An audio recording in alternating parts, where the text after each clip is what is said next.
Je suis triple championne paralympique d'athlétisme sur plusieurs disciplines, puisqu'en 2012 c'était sur le 100 mètres et en 2016 sur le 400 mètres et le saut en longueur. Et je suis également quadruple championne du monde et je n'ai pas encore terminé ma carrière.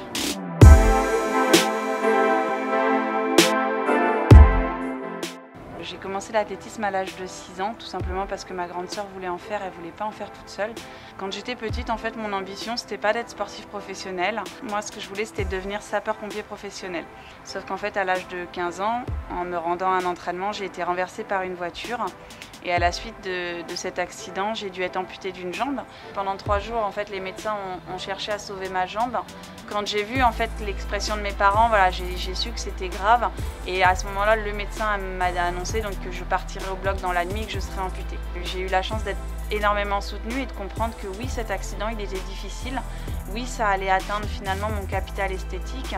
Mais que si je me battais, si moi j'étais positive dans la vie, en fait il y avait encore plein de choses à faire et surtout de belles choses à mener. Porter une lame, finalement on s'y habitue. Après nous, c'est vrai que les gens aimeraient connaître la sensation, mais moi j'ai envie de vous poser la question, ça fait quoi de marcher avec 2 jambes?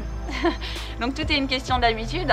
Pour moi, finalement la plus grande difficulté qu'on a actuellement en France face au handicap, c'est qu'on ne sait pas comment se comporter. Finalement c'est très bête comme raisonnement, puisque la personne en situation de handicap, elle attend simplement qu'on raisonne normalement et surtout qu'on raisonne avec bon sens. Enfin moi je parle souvent quand vous avez un enfant, il y a la petite boîte rose ou la petite boîte bleue, voilà, à la maternité, on vous donne un échantillon de couche, on vous explique plein de choses, mais pourquoi finalement il n'y a pas cette petite boîte du handicap et elle vous expliquerait finalement tout ce qu'il existe par rapport au handicap dans votre département, dans votre région, parce que pour moi la plus grosse difficulté du handicap c'est ça, c'est de rencontrer derrière les personnes qui vont vous aider, de savoir quelles démarches on a à faire pour se faire reconnaître, quelles démarches auprès de l'entreprise, quels acteurs sportifs.